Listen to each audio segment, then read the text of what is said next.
All right, let's dive right into this explainer. Today, we are literally putting on our mission control scientist hats to review the lethal realities of the Martian environment.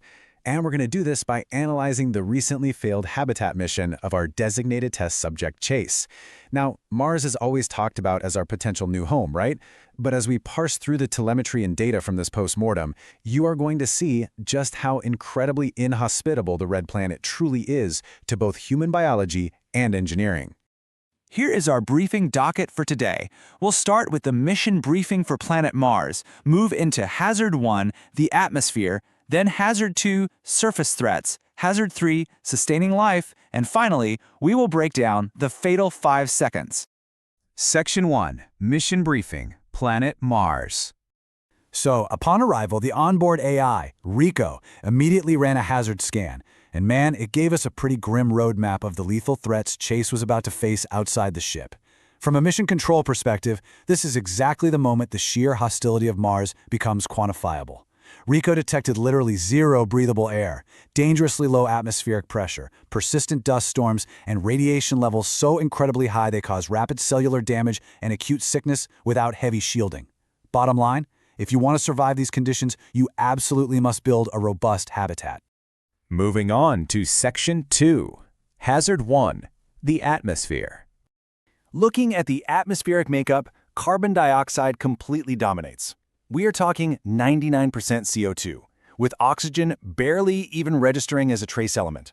And, fun fact from the sensory data here, if you could somehow take a deep breath out there, which you definitely cannot, it actually smells faintly like rust and gunpowder.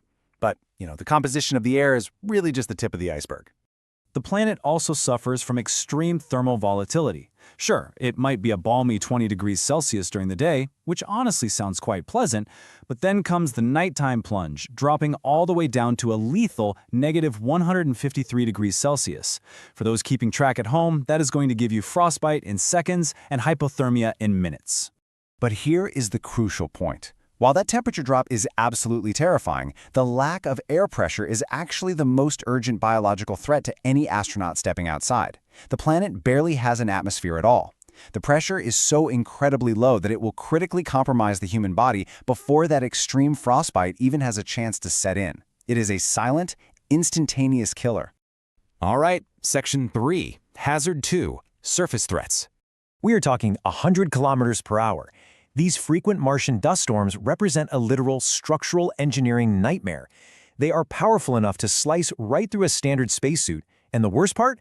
They can last for days on end. Maintaining any exterior structure against that kind of relentless, high-velocity, abrasive force is just a constant, exhausting battle. And as if the wind wasn't enough, we have threats literally falling from the sky.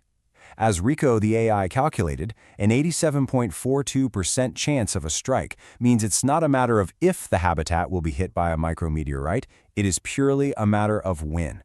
Which brings us to Section 4. Hazard 3, sustaining life. It takes approximately 3 painstaking months just to assemble the basic requirements to shield an astronaut from that radiation and Martian dust. You can't just pitch a tent out there. You need to assemble an airtight, insulated base. You have to manage a sustainable life support system for air, water, and waste. And of course, you've got to deploy solar panels to get any power. It is an absolutely exhausting technical struggle just to establish a baseline of survival. Let's look at how Chase managed his resources.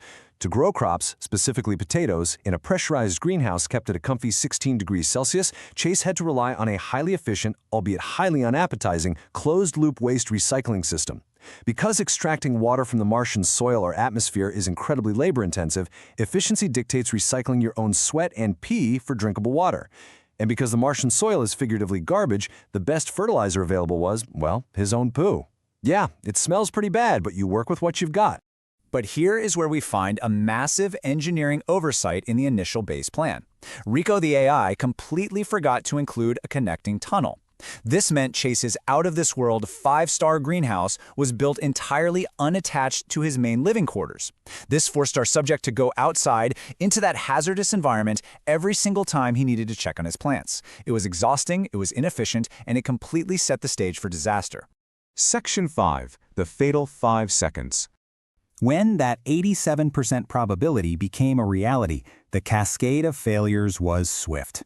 On day 90, exactly as he got the base working, a micrometeoroid breached the habitat. Chase went to investigate, and his favorite spacesuit helmet sustained minor damage. Making matters much worse, his extra helmet was left back at the other habitat building. Almost immediately, Rico warns of an incoming multi-day dust storm. Knowing he would lose his sweet bachelor pad and die if he didn't secure the breach, Chase faced a terrible, terrible choice. Choosing to risk a 5-second sprint without a helmet to get back home, Chase made a fatal miscalculation. He figured, hey, I can handle a little bit of frostbite for 5 seconds, right?